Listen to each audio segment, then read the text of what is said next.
That's how they want us? All right. Thank you all for being here.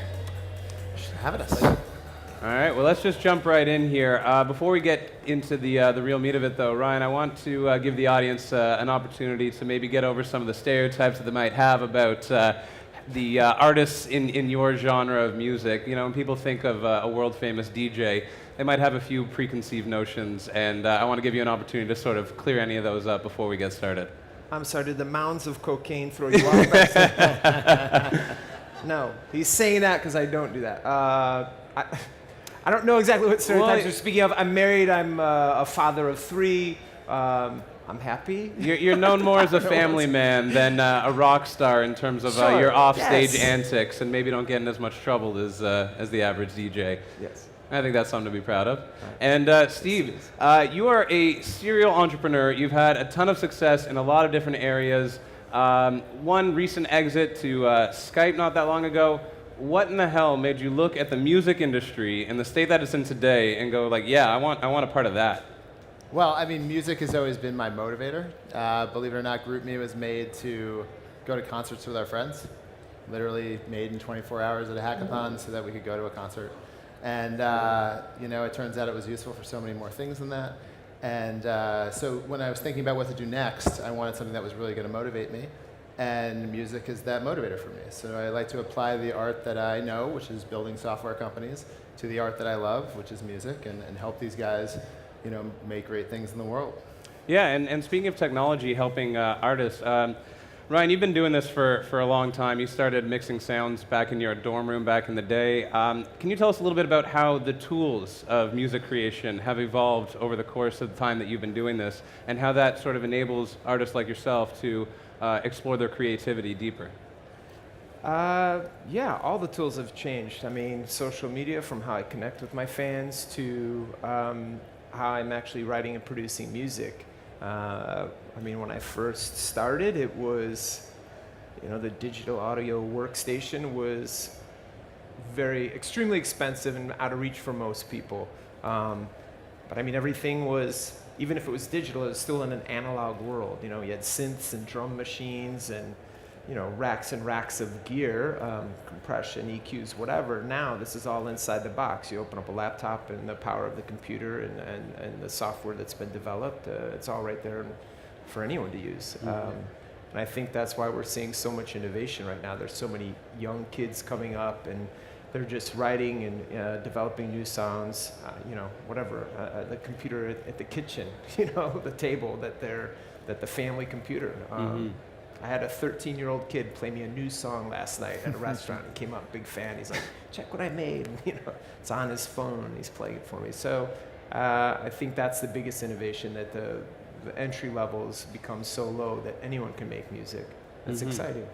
Absolutely, and so Steve, that's sort of where you come in here in that continuing democratization of music. Can you tell us a little bit about Splice and how that gives every artist more access to sounds and to an audience? Yeah, so you know, I come from this software culture that's very big on open source and sharing and collaboration, and that was the kind of culture we wanted to bring to music. And you know, music is a little harder. It's harder to be open, especially, you know, up till now, you're holding your sound library, holding your secrets and all these things. It was very closed in the sense that, like, this is what gave you the competitive advantage in the space, because there's not a lot of seats at the table in music.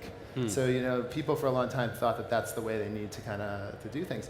And then the stuff that was out there, you know, wasn't priced in a way that made it really accessible for kind of newer people in the space, and there wasn't enough forward thinking in the technology to make it really like easy to use either. Yeah. So, you know, you've got this world of like bad broken business models and bad user experiences that lead to a lot of piracy. And, you know, I would think that most people get their musician tools as pirated software in the beginning. And so we kind of came in to change that. And so, you know, we've got a whole platform. We try to be the hub for the modern musician, giving them the tools, the business models, and a network to help them make their craft. Well, as the modern musician, Ryan, you were actually telling us a little bit backstage about how one of the first paychecks you got was actually through them, through his company.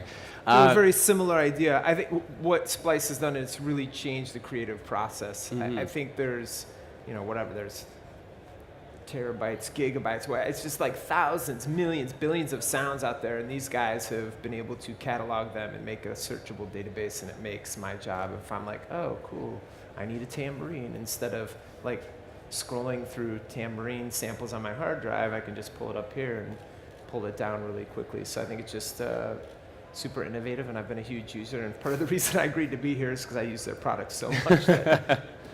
I didn't know that until today, by the way, and I'm so happy about it. Yeah, no better it's compliment. It's one of those things, you know, giving these guys the tools to bring the art and the music and the love to so many people faster, easier, better, all those things. That's a dream come true for me.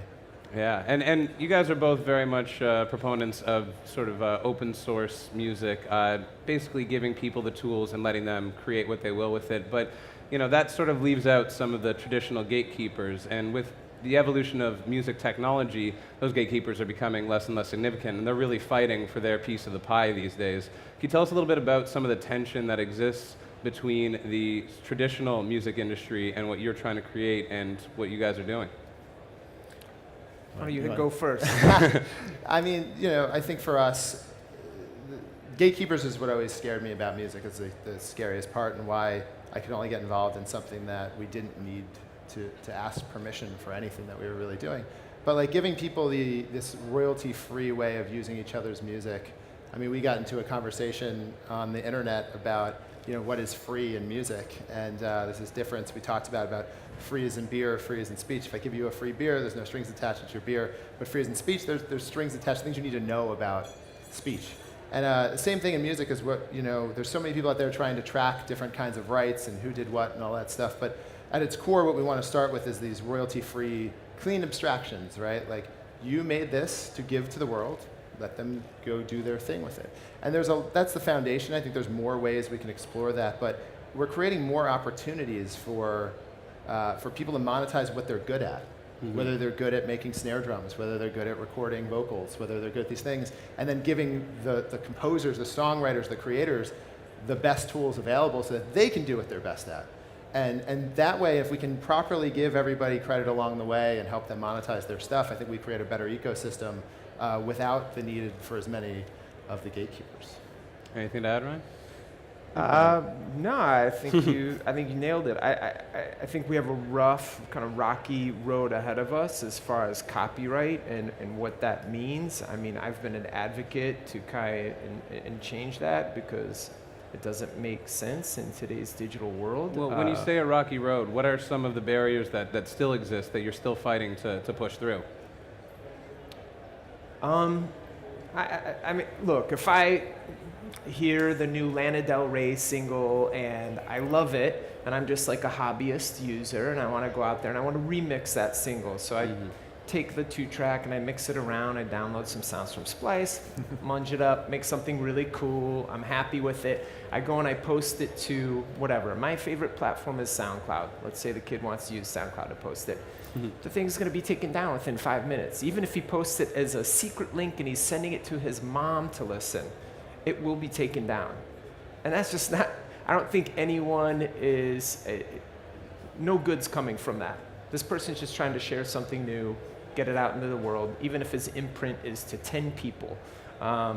That's still fun, and I'm sure Lana Del Rey personally doesn't have a problem with that, but where we are right now, everybody's trying to protect their data and their information, and the walls are a little too high, and we're trying to figure out exactly the right way to move forward. And I think it's just a really interesting time, and it's an old law for a new time, and it doesn't make a lot of sense. Mm-hmm. Actually, you wrote a little bit about this a few years ago on Tumblr, and there was one line in there that I think was just as a writer, I was very jealous of this. You wrote, "These laws and page takedowns are cutting us down at the knees, and yo, musicians definitely need knees." So can you talk a little bit more about trying to give away music for free and how that ultimately props up the industry rather than bringing it down? And we'll start with you again, Ryan. But well, I want to use this YouTube as an example.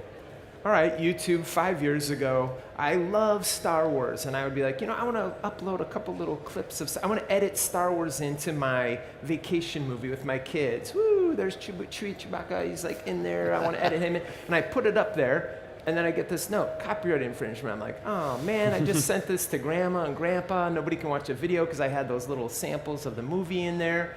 And what's happened over the last few years is all these people who own the rights to this visual media have kind of wised up. They're like, oh, let's not pull this down. Ryan's a huge fan. We shouldn't pull it down. We should let him have his thing up there. We'll slap an advertisement on his video that clips up right at the beginning and people can see it or click it and make it go away.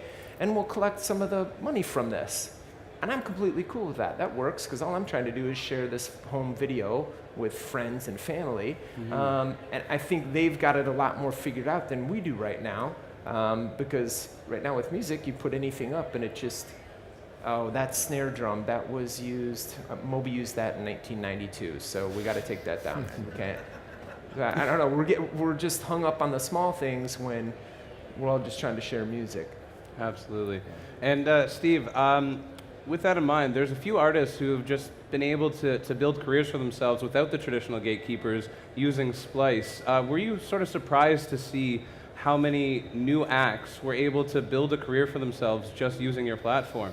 Yeah, I think what's cool is that sounds are becoming like a piece of the arsenal, not just finished tracks. So, you know, we have a couple guys like Crane who is great at making snare drums and gets to quit his full-time job and become, you know, a full-time music creator and is doing bigger collaborations with people now. Gray, that duo, also doing incredible things, and they recently did an interview with us talking about doing like working at Olive Garden and then making money and changing things with what we're doing. And what's big for us is like, you know, some people work so long to get to the point where they can get ready to sign a publishing deal or a label deal, and they give it all away because it's the only way to like get their first check, you know, and make their money. And if we can help people start building their career up even before they get there, and give them a little more leverage as they go into that and more revenue. We love it. I mean, we say every time we create a new seat at the table, like for an artist, we're doing the right work. So yeah, like I think also traditionally samples have been given out not till really late in people's careers, like after they were kind of done and they were okay getting their secrets out.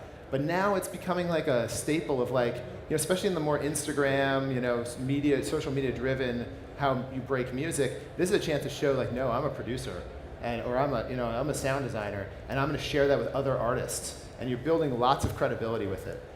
So we're really happy about exposing that part of the process. Absolutely, and Ryan is actually one of those artists who's not waiting to the very end of his career to start dishing out pieces of his samples for free. Why did you decide to do that? I'm all about it. Yeah? Share the secrets. Well, what are you hoping becomes of those stems that you're putting out there for free? I think just helping young up-and-coming producers, you know, here's a look under the hood, lift it up, this is how I make a song. You know, that's exciting. Nobody was really doing that for me when I was coming up. I was buying Future Music and Computer Music was a magazine. It cost like $20 and came with a CD-ROM. These are that's how I was learning my tricks, you know, pre-internet. But it's cool to just share and see what comes of that. I think it adds to more creativity. And I enjoy seeing all these different renditions of the songs, you know, that I made come out. It doesn't bother me, you know. Some I don't like, some I love, some I hate, whatever, it doesn't matter. But I think it's good that people are just out there creating and making music. Yeah. So why don't more of the industry sort of echo that sentiment? Because you hear someone remix your song and you think, man, that sounds great, and you applaud, and you have publicly applauded that person, whereas others are seeking to take them down, to take them out, to take them to court. I think because the traditional way the labels made money or the copyright owners made money was by controlling that copyright, and they're still kind of in an old mindset. I mean, listen, I put Instagram videos up that I put other musicians' music that I love synced to my video, and it gets taken down. And I'm like, this is so crazy that we don't live in a time that this just automatically, if there's any revenue being made from that, I'm not trying to make revenue, I'm just trying to share an Instagram video. Why should that be taken down? Whatever is happening there should be able to automatically just funnel to that artist if there's revenue being made, which there isn't, but or make or make it a button that it's clickable that they can go and buy that or something. It's like no one can agree on where the revenue split should be and how it should funnel out. So the people owning the copyright right now, I feel like they're being too stringent and they're just thinking in a very old standard way. We own that, take it down. We are the only gatekeepers of who's going to put that out and when we're going to put out and how it's going to be put out. And that's just not today's world. I mean, people are out there making stuff all the time.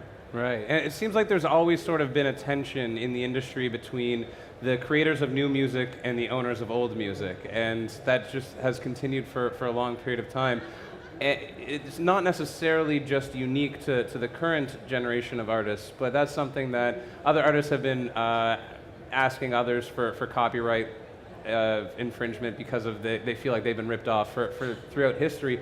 How do we get over that? How do we share this spirit of open source music that you guys clearly share, but a lot of the industry is lagging behind? Is this a generational thing that maybe in the next generation do you think that'll turn over? I mean, I think that what we're trying to do now is kind of seed this world with this royalty-free content, with this open content, and start watching the transformation occur. Like we're putting the stake in the ground now, beginning the movement and letting it grow. And until, I think that the long-term ability to kind of disrupt that space comes from really starting to say, no, we're doing this, we're doing it this way, and it's working for a lot of people. And then as it grows and grows more, you want to be on the platform or part of the open ecosystem, because people are watching their careers blow up because they're giving back. Why not set the trend of the genre by having your stuff be out there and what's played, your sound kind of be, and then you're the flagship of the genre. Mm-hmm. So I think we'll change it over time. And I think we're playing a long game to try to do that from the artist side, empowering the artists to do it, not even worrying about the kind of, don't even get the rights holders involved. So where do the fans come into this equation? Because a lot of the time the industry only moves when there's demand from the audience. How do you convert the fans into taking up this cause, and how can they show their support if they want to see more open source music?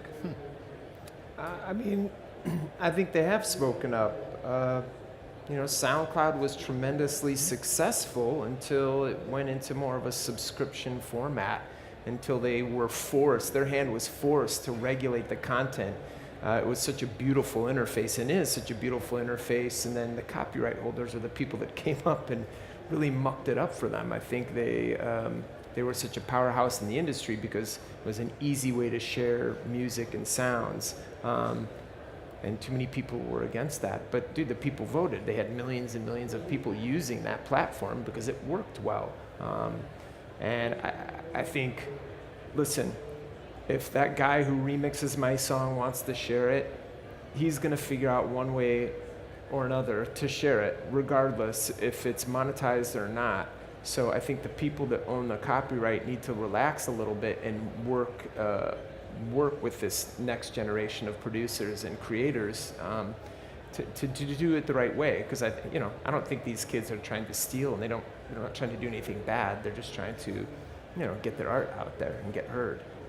Mm-hmm. Yeah, I'd say fans, keep enjoying music, right? Do your job, enjoy the music, have a great time, follow the artists you love. And then, if you want to get involved in making music, if you want to give it a shot, if you want to go in, now we make these things super accessible so that you can support the artists and get their sounds and kind of feel what it's like to try to make something with your favorite artists. But there's ways to get involved, but man, fans, I'd say enjoy. We're doing this out of love. I'm doing this so that I can power these guys to make you move, make you dance and feel good. And that's what I'm trying to do. So I'd say if you're in the music world, just enjoy it. And then when you're remixing, when you're doing the art, do it through a platform that's giving them the exposure and helping them make money. Fantastic. And since this talk is supposed to be about what the future will sound like, I'm going to take it a little bit more literally. We're here in New Orleans, and here you can hear sounds from every different generation, from every different era, walking the different streets, and each one sort of has its distinct instrument, its distinct sound. Whether it's the electric guitar of the 60s and 70s, the drum machines of the 80s. What would you say is sort of the distinctive sound that this generation is going to be remembered for, and what do you think will be the next quintessential sound that people will hear and automatically think of that generation? I'm going to let the artist start with this you go one. first. I'll show All right. my I don't know. I'll share a theory with you because I don't know exactly what that sound's going to be. I think this generation is known for electronic music. That's what's happening right now. That is the sound of now, and that dictated this massive explosion in popularity of the genre over the last 5-7 years. What's the next step? I'm not totally sure, but I think what's awesome now is we finally have these platforms that are Spotify and Amazon that are and iTunes that are you can see democracy's ruling. Before we were force-fed music on the radio and some guy in a really tall building in New York was dictating what I was going to listen to. Now you get on and you vote yourself. You pick and you find music that you love, and I think that's kind of actually dictating the sound because so many producers are looking what's popular on these platforms, and they're trying to make a living, so they're creating stuff that looks similar to that. But ultimately, as more and more platforms come around, Spotify is the strongest one right now, but I believe there's a lot of competition in the wings, and as more of this kind of comes up, I think it's going to be a really great time. I think instead of having these massive global stars, we're going to have a lot of people that are kind of mid-range that are recognized for what they're creating, and we won't have the 2 or 3 people at the top. I mean, we'll still have that to some degree, but I think there's going to be a lot of people out there that make a living making music that wasn't possible for a while. It was really hard. So the future is going to sound more democratized. Yes. All right. Thank you. I like that. There you the go. journalist. Thank you very much. And Steve, yeah. So, I think about this a lot because, you hear that music is being discovered, sounds are being discovered every day and making their way into these huge tracks that are happening. I'm going to try, they said this won't work backstage, so I'll give it a try, but this little snare drum, if you can hear it, is like the most downloaded snare drum of 2016. Like that was last year's drum. Like Crane made these bamboo snares that were just so popular, and then Deadmau5 is using one in his track, and everyone recognizes it as Crane's snare drum, and then he gets his career moves up. And so what's cool is the sounds of tomorrow kind of we're trying to get them on Splice so that we can get them out to the world, and they can come from anywhere. They can come from random instrument recordings over here. It's like you need a flute in D. 140 BPM, we'll find it for you, and let those sounds come democratized from anywhere and surface them way into great compositions. Democratized and then upvoted. And then upvoted, sure. And that's where the future will come from, sure. The future of the sound. And can you maybe describe a little bit about how that changed from when you first started out a few decades ago, when you were trying to find the right sound for the right song, what that process would have been like compared to how easy it is today on Steve's platform?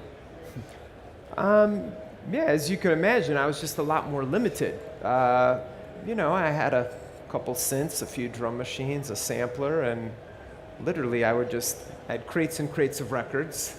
That's still the same, but I would just kind of search and dig and look around. I think it was a lot longer of a process to kind of find something.